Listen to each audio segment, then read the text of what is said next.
সরকারের যে নীল নকশা বাস্তবায়নের পৃথিবীকে ধ্বংস করার হত্যাকাণ্ড, এটা আপনারা কি করবেন? বাহিনীকে সেনাবাহিনীর 2009 সালে 25 এবং 26 ফেব্রুয়ারি যে নির্মম হত্যাযজ্ঞ পরিচালিত হয়েছিল বর্তমান ফ্যাসিবাদ সরকার শেখ হাসিনার নির্দেশে, সেই হত্যাযজ্ঞের প্রতিবাদ জানাতে এবং সেই হত্যাযজ্ঞ তিনি নিজেদের লোক দিয়ে করিয়ে নিরপরাধ 18,519 জন বিডিআরের উপর চাপিয়ে দিয়েছেন এবং তাদেরকে বিনা কারণে তাদেরকে নানাভাবে চাকরিচ্যুত করেছেন, নানাভাবে জেল জরিমানা করেছেন এবং আজও নিরপরাধ অনেক বিডিআর ঢাকায় কাশীপুর জেলখানায় এখনো বন্দিরত অবস্থায় আছে তাদের মুক্তির দাবিতে, এবং আমাদের সমস্ত বিডিআর ভাইদের চাকরি ফেরত পাওয়ার জন্য এবং ন্যায্য অধিকার ফিরে পাওয়ার জন্য এবং সমস্ত সুযোগ সুবিধা যেন আমরা ফেরত পাই, এটার জন্য আমরা এখানে সমবেত হয়েছি।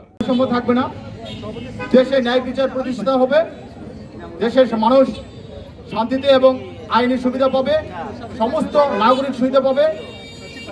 এই অভ্যুত্থানের মূল উদ্দেশ্য ছিল এটা। কিন্তু বিডিআরের বেলায় এই বিষয়টা অন্যরকম হচ্ছে।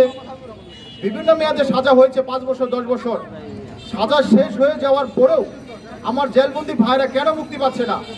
এটা কি বিচারের লঙ্ঘন নয়? এটা কি মানবাধিকার লঙ্ঘন নয়? অবশ্যই এটা মানবাধিকার লঙ্ঘন। যারা বিচারক আছেন, আইনজীবী আছেন, তারা অবশ্যই জানেন যারা জামিনযোগ্য তাদেরকে জামিন না দেওয়া একটা অপরাধ। আমরা দাবি করি এই বিভাগীয় তদন্ত কমিশন গঠন করে যারা প্রকৃতপক্ষে দোষী তাদেরকে বিচারের আওতায় নিয়ে আসা হোক এবং যারা নিরপরাধ তাদেরকে পুনরায় সুযোগ সুবিধা ফিরে দেওয়া হোক। 25 এবং 26 ফেব্রুয়ারি 2009 সালে পরিকল্পিত হত্যাকাণ্ডের সময় জামালপুর 6 রাইফেল ব্যাটালিয়ন তখন ছিলেন। তৎকালীন সময় 6 রাইফেল ব্যাটালিয়নের অধীনে ছিলেন lieutenant colonel Mohammad Mizanur Rahman sir. তিনি বলেছিলেন যে জামালপুর ব্যাটালিয়নে কোনো প্রকার কোনো কিছু হয়নি, এমনকি তৎকালীন ডিসি মহোদয়, এসপি মহোদয় ওনারা উনি বিডিআর ক্যাম্পে গিয়েছিলেন এবং সৈনিকদের সাথে কৌশলাদি বিনিময় করেছেন এবং কথা বলেছেন। এবং তৎকালীন সিও সাহেব বলেছিলেন যদি আপনাদের কোনো ক্ষতি হয় তা আমাদের সবাইকে আমার হবে। কিন্তু আপনারা অনেক মিডিয়াতে আরও দেখেছেন, মিডিয়াতে প্রচারও হয়েছে। উনি নিজে প্রত্যয়নপত্র দেওয়ার পরেও জামালপুর 6 রাইফেল ব্যাটালিয়নের 179 জন লোকের চাকরিচ্যুত হয়, 52 জনকে বিভিন্ন মানে জেল জরিমানা করা হয়।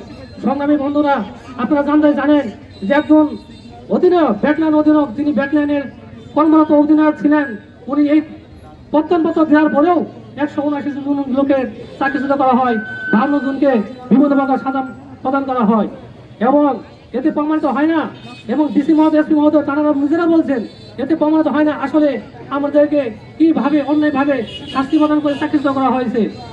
সংগ্রামী বন্ধুগণ আমার, আমরা এই ন্যায় বিচার লক্ষ্যে আজকে যে আমরা একত্রিত হয়েছি, আপনাদের প্রিন্ট মিডিয়া সকলের কাছে একটাই দাবি, যাহাতে আমাদের পুরনো হারানো দিনগুলো, পুরনো যে বিদ্রোহী তকমাগুলো প্রত্যাহার করে আমাদের তো সমাজে মাথা উঁচু করে দাঁড়িয়ে চলতে পারি এবং আমাদের যত প্রকার সুযোগ সুবিধা আছে বিডিআর চাকরিতে পুনর্বহাল করা হোক এবং সুবিধা পাই। এবং এখনো যারা 16 বছর জেলবন্দি, যারা অন্যায় করে নাই, অপরাধ করে নাই, এখনো তার আটক আছে, আগামীকাল 28 তারিখ যে হাইকোর্টে শুনানি হবে। আমরা আপনাদের মাধ্যমে মাননীয় উপদেষ্টা এবং আইন উপদেষ্টা সরকার মহাদেরকে দৃষ্টি আকর্ষণ করবো, যাতে দয়া করে তাদেরকে আগামীকালে জামিন এবং জেল থেকে মুক্তি দেওয়া হয়।